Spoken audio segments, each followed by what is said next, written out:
बच्चों, स्वागत है आपका आज की विज्ञान की कक्षा में। मैं हूं पायल, आपके विज्ञान गुरु, और आज आप मेरे साथ कुछ रोचक जानकारी हासिल करेंगे। बच्चों, जंतु चाहे उसका शिशु के रूप में जन्म हुआ हो या फिर अंडे के प्रस्फुटन से वो निकला हो, वे तब तक वृद्धि करते रहते हैं जब तक कि वे वयस्क नहीं हो जाते। मीन्स जब तक वो एडल्ट्स नहीं बन जाते। लेकिन हम देखेंगे कि कुछ जंतुओं में जो नवजात जंतु होता है वो वयस्क से बिल्कुल अलग दिखाई पड़ सकते हैं। आप ये नहीं कह सकते कि बड़ा होकर ये जंतु इस प्रकार का एडल्ट यानी कि वयस्क बनेगा। अगर आप याद करें रेशम कीट के जीवन चक्र को, तो ध्यान से कर देखें तो उनके जीवन चक्र में कौन सी स्टेजेस थी, कौन सी अवस्थाएं थी? लार्वा, उसके बाद वो प्यूपा में बदले, फिर वयस्क। ये सब आप 7वीं कक्षा में पढ़ चुके हैं कि सिल्क वॉर्म कैसे एग से लार्वा, फिर प्यूपा और फिर एडल्ट में बदलता है। इसी प्रकार का एक अन्य उदाहरण है मेंढक। आइए आज मेंढक के जीवन चक्र के विषय में कुछ जानकारी हासिल करें। मेंढक में अंडे से प्रारंभ करके वयस्क बनने की विभिन्न अवस्थाओं, स्टेजेस को आप ध्यान से देखिए। हमें 3 स्पष्ट अवस्थाएं या स्टेजेस देखने को मिलती हैं। ये है अंडा, अंडे से टेडपोल, लार्वा और फिर वयस्क। These 3 distinct stages are egg, egg converts into tadpole, larva and that converts into adult. क्या टेडपोल वयस्क मेंढक से भिन्न दिखाई नहीं देते? क्या आप सोच सकते हैं कि किसी दिन ये टेडपोल वयस्क मेंढक बन जाएंगे? बच्चों, आप टेडपोल को देखकर अंदाज़ा भी नहीं लगा सकते कि कभी ये जो है वो मेंढक में बदल जाएगा। बच्चों, आप जानते हैं कि मादा मेंढक 100 से भी ज़्यादा अंडे देती है, जिसे नर मेंढक फर्टिलाइज यानी कि निषेचित करता है। आप ये भी जानते हैं कि कुछ अंडे मौसम के कारण, जैसे ज़्यादा बरसात या तेज़ हवाओं के कारण निषेचित नहीं हो पाते और कुछ ही अंडे फर्टिलाइज होते हैं। फिर कुछ दिनों के बाद अंडे में से टेडपोल निकलते हैं। ये टेडपोल मछली की तरह दिखाई देते हैं। देख रहे हैं आप बच्चों, बिल्कुल मछली की तरह दिखाई दे रहे हैं। कुछ दिनों के बाद टेडपोल में गिल्स यानी कि गलफड़े उत्पन्न हो जाते हैं और एक लंबी पूंछ दिखाई देने लगती है और इनमें फिन या पंख भी बन जाते हैं। धीरे धीरे ये फिन्स दिखने लगते हैं। कुछ सप्ताह बाद गिल्स गायब हो जाते हैं और टेडपोल में हिंड लिम्स उत्पन्न हो जाते हैं। इस तरह से ये हिंड लिम्स दिखाई देते हैं।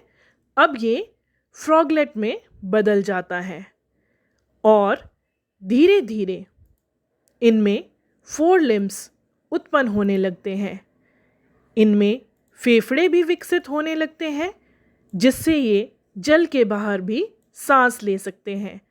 धीरे धीरे इसमें पूंछ गायब हो जाती है और ये वयस्क मेंढक में रूपांतरित हो जाते हैं। बच्चों, ये था मेंढक का जीवन चक्र, जिसमें आपने देखा कि किस प्रकार अंडे से टेडपोल बनता है और किस प्रकार टेडपोल एक वयस्क के रूप में रूपांतरित होता है। कुछ विशेष परिवर्तनों के साथ टेडपोल का वयस्क में रूपांतरण कायांतरण कहलाता है। The transformation of the larva into an adult through drastic changes is called metamorphosis. बच्चों, जैसे जैसे हम बड़े होते हैं, आप देखते हैं कि हमारे शरीर में परिवर्तन होता है।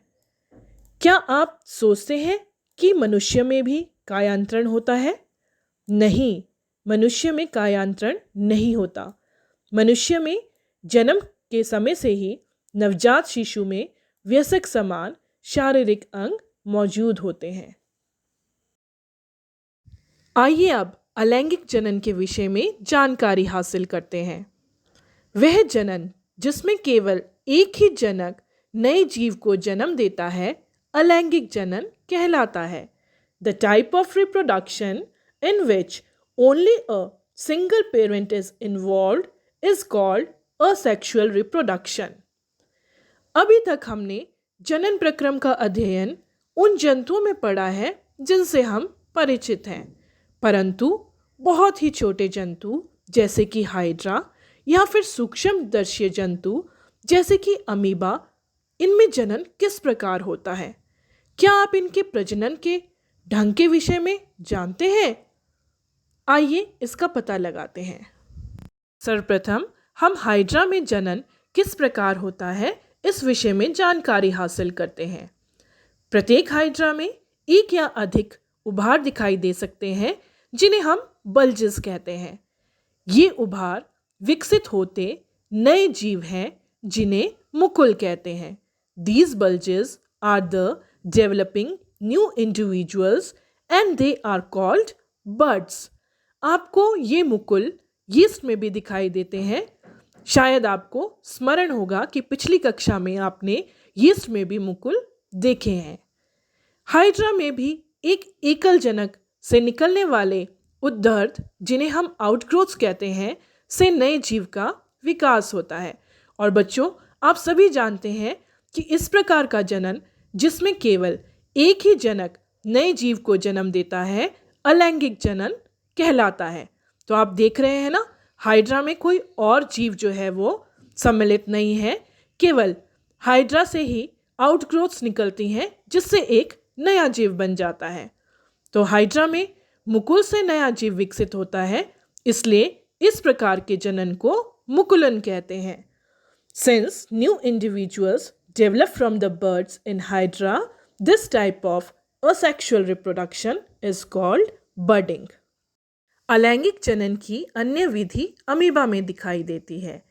आइए पता लगाएं कि इस विधि को क्या कहते हैं और ये किस प्रकार होता है। आप अमीबा की संरचना के विषय में पढ़ चुके हैं। आपको याद होगा कि अमीबा एक कोशिक होता है। Amoeba is a single celled organism. इसमें केंद्रक के दो भागों में विभाजन से जनन क्रिया प्रारंभ होती है। It begins the process of reproduction by the division of its nucleus into two nuclei. इसके बाद कोशिका भी दो भागों में बंट जाती है, जिसमें प्रत्येक भाग में केंद्रक होता है। और इसका परिणाम क्या होता है कि एक जनक से दो अमीबा बनते हैं। इस प्रकार के अलैंगिक जनन को, जिसमें जीव विभाजित होकर दो संतति उत्पन्न करता है, द्विखंडन कहलाता है। This type of reproduction in which an animal reproduces by dividing into two individuals is called binary fission. तो बच्चों, अमीबा में अलैंगिक जनन द्विखंडन विधि से होता है। मुकुलन और द्विखंडन के अतिरिक्त भी कुछ अन्य विधियां हैं जिनके द्वारा एकल जीव संतति जीवों का जनन करता है। और बच्चों, इन विधियों के बारे में आप अगली कक्षा में पढ़ेंगे। आइए बच्चों, एक रोचक विषय के ऊपर चर्चा करते हैं। क्लोन। ये शब्द सुनते ही आपके दिमाग में क्या आता है? जो सबसे पहला शब्द आपके दिमाग में आया होगा वो होगा हमशक्ल, या फिर आपको कोई ऐसी मूवी याद आई होगी जिसमें किसी मनुष्य या जानवर की क्लोनिंग हुई होगी। बच्चों, क्लोनिंग हमारे डीएनए मटेरियल की हो सकती है, वंशानुगत सामग्री की क्लोनिंग हो सकती है, क्लोनिंग एक कोशिका की भी हो सकती है, बिल्ली के भी क्लोन बनाए जा सकते हैं, और जुड़वा भाई बहन तो आपने देखे ही हैं, वो भी एक तरह से एक दूसरे के क्लोन ही हैं। लेकिन वास्तव में क्लोनिंग क्या होती है, आइए आपको बताती हूँ। किसी समरूप कोशिका या किसी अन्य जीवित भाग अथवा संपूर्ण जीव को कृत्रिम रूप से उत्पन्न करने की प्रक्रिया क्लोनिंग कहलाती है। Cloning is the production of an exact copy of a cell, any other living part और अ कंप्लीट ऑर्गेनिज्म। ध्यान दीजिए, यहाँ कृत्रिम शब्द आ रहा है। बच्चों, क्या आप जानते हैं कि क्लोनिंग सर्वप्रथम कब हुई और ये किसने की? किसी जंतु की सफलतापूर्वक क्लोनिंग सर्वप्रथम इयान विल्मट और उनके सहयोगियों ने एडिनबर्ग, स्कॉटलैंड के रोजलिन इंस्टीट्यूट में की।